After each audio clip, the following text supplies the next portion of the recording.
بسم اللہ الرحمن الرحیم۔ میرے واجب الاحترام قابل صد فضلاء اکرام، السلام علیکم ورحمۃ اللہ وبرکاتہ۔ آج کا دن انتہائی خوشی کا دن ہے۔ ایک اعتبار سے خوشی بھی ہے اور ایک اعتبار سے غمی بھی ہے۔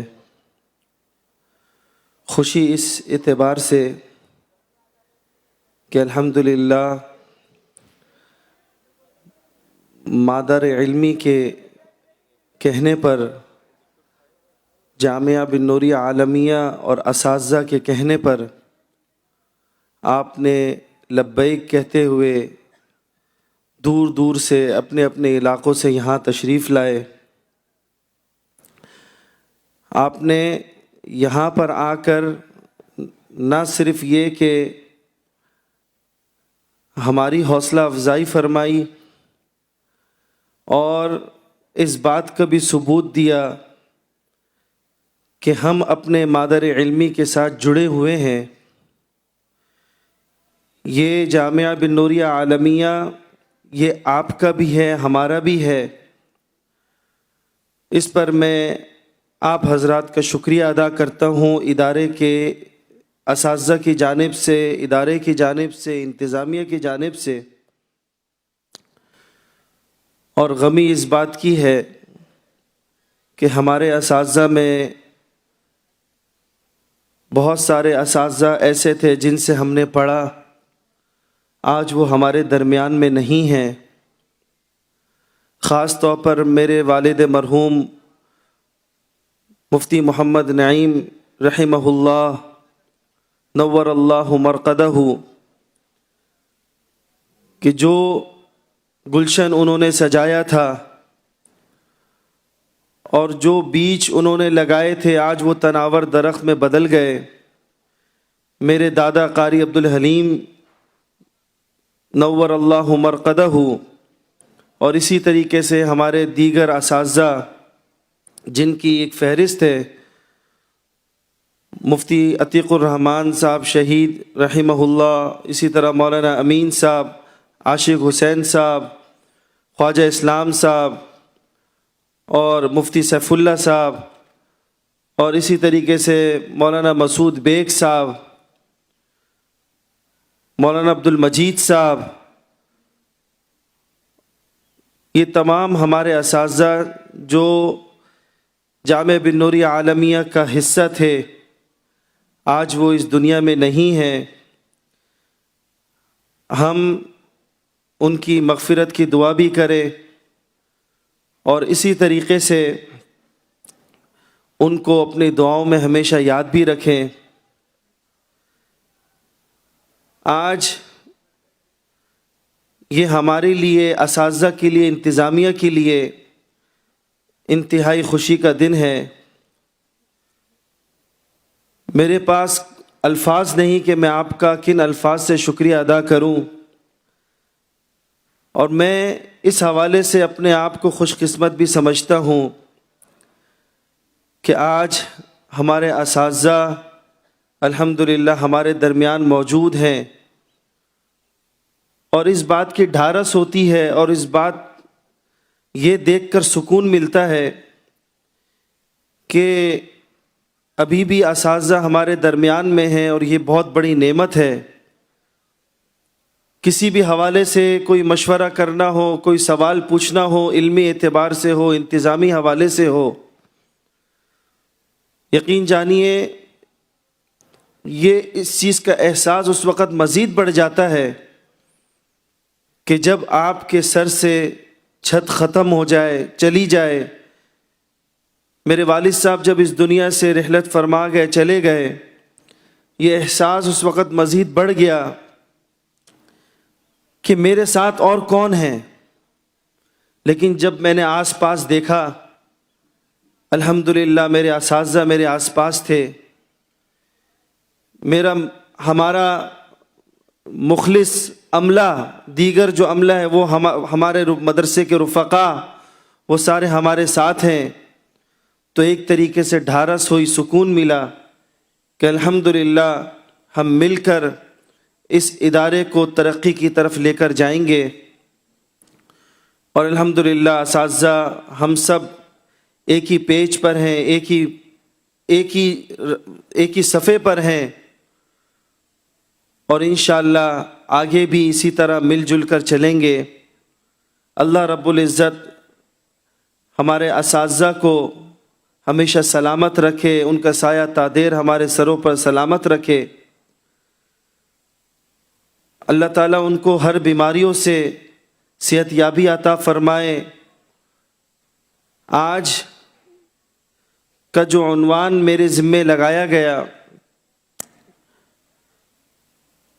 کہ ہمارے فضلاء، خاص طور پر وہ فضلاء جو ابھی قریب میں دور حدیث کر کے فارغ ہوئے، اور اسی طرح وہ فضلاء بھی کہ جن کو عرصہ ہو گیا کہ وہ جامعہ بن نوریہ عالمیہ سے سند فراغت لے کر اپنے اپنے میدانوں میں کام کر رہے ہیں۔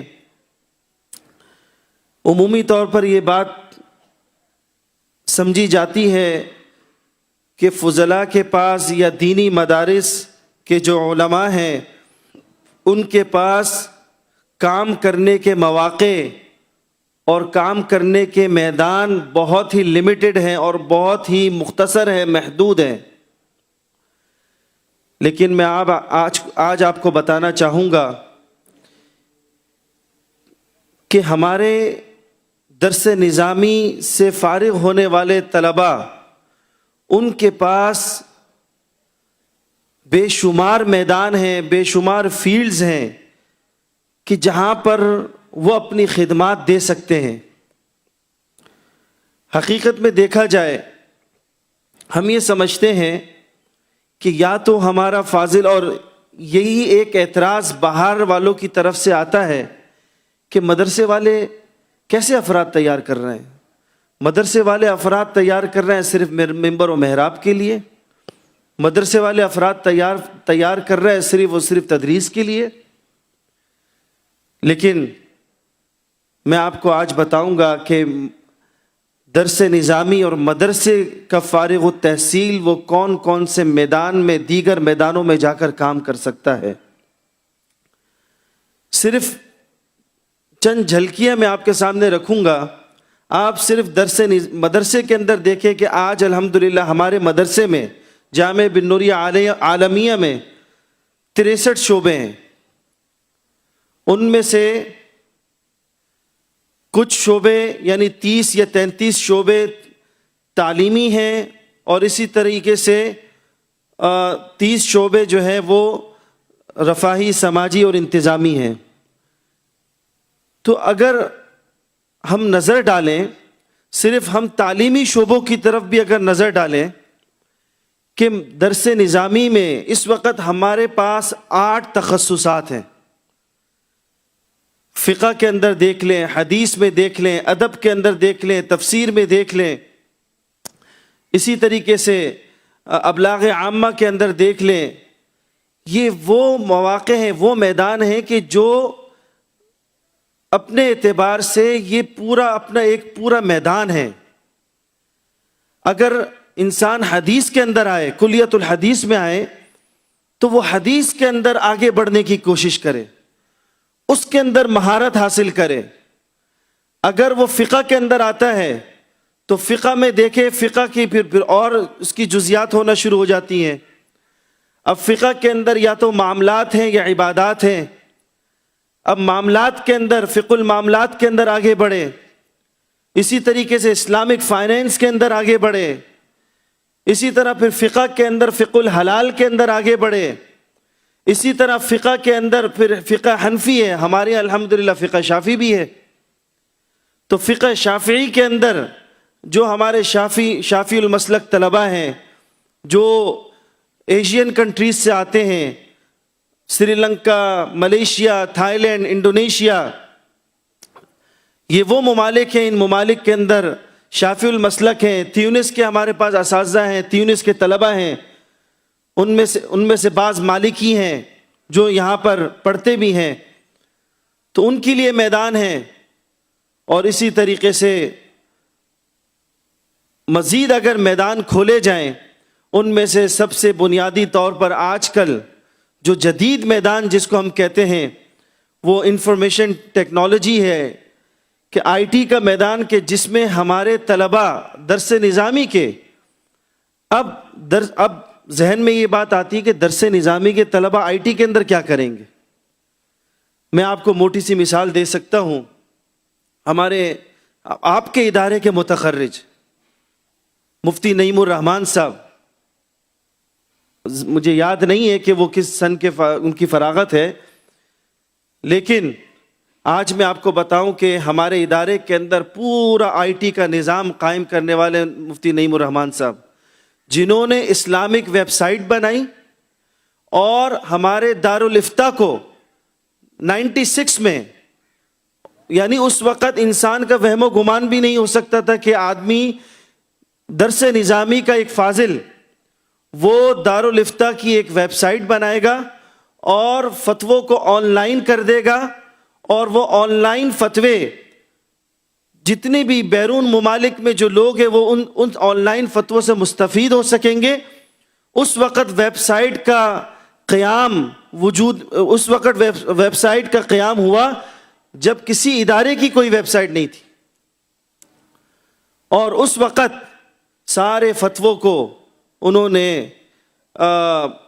امیجز کی صورت میں اور مختلف صورت میں باقاعدہ ویب سائٹ کے نظر کیا، اور پوری دنیا سے لوگ جو ہے وہ مستفید ہوتے تھے. تو ہمارے درس نظامی کا اگر فاضل وہ مفتی بھی ہو، درس نظامی کا فاضل بھی ہو، اور پھر آئی ٹی کی فیلڈ میں ہماری ہی فیلڈ ہے، اور اس میں سے انہوں نے کتنا بہترین ایک راستہ نکالا کہ کیوں نہ ہم پورے ادارے کا LMS بنایا، لرننگ مینجمنٹ سسٹم، جس کو ہم کہتے ہیں کہ ای ناظم کے نام سے انہوں نے، کہ سارا نظام کسٹمائز کر کے، یہ میں وہ میدان بتا رہا ہوں جس میں آپ آگے جا سکتے ہیں، کہ انہوں نے یہ کر دکھا دیا. اور اس طرح کے اور بھی بہت سارے الحمدللہ انہوں نے پھر افراد سازی کی، اور بھی افراد تیار کیے. اور اسی طرح پھر آپ میڈیا کی فیلڈ میں چلے جائیں، ہم جاتے ہیں اسکرپٹ رائٹنگ کے اندر. آج میں آپ کو بتاؤں کہ جیو نیوز ہے، چاہے بڑے بڑے نیوز اینکر جو سامنے خبریں پڑھتے ہیں، یا اسی طریقے سے دینی کانٹینٹ ہوتا ہے جو سامنے پیش کیا جاتا ہے اور وہ پیش کرتے ہیں، ان کے پیچھے لکھنے والے ہمارے علماء ہیں. بہترین کانٹینٹ لکھنے والے ہمارے علماء ہیں، کانٹینٹ رائٹنگ وہ کرتے ہیں. اسی طریقے سے تصنیفی خدمات آپ دیکھیں، تصنیف کا ایک بہت بڑا میدان ہے. اور اسی طریقے سے مزید اگر آپ آگے جائیں، تصنیفی میدان ہے. اسی طرح تفسیر کے اندر آپ اپنی تخصیص کریں، تفسیر کے اندر آگے بڑھیں. اور یقین جانیے کہ جب ہمارے علماء کسی ایک میدان کو پکڑتے ہیں اور اس میں تخصیص کرتے ہیں، وہ اسپیشلائزیشن کرتے ہیں، اور پھر وہ آگے بڑھتے ہیں، تو آگے وہ اتنی بہترین انداز میں سلیقے کے ساتھ آگے بڑھتے ہیں کہ پھر اس کے اندر ان کی مہارت پیدا ہونا شروع ہو جاتی.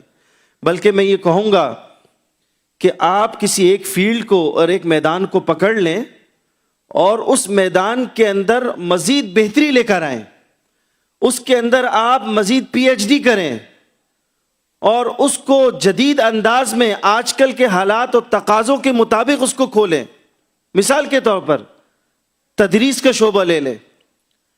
اب تدریس کے شعبے میں ایک تو طریقہ یہ ہے کہ ہم آئیں، جیسے ہمارے مروجہ طریقہ ہے کہ ہم کلاس میں آتے ہیں، بیٹھ کر پڑھاتے ہیں اور چلے جاتے ہیں.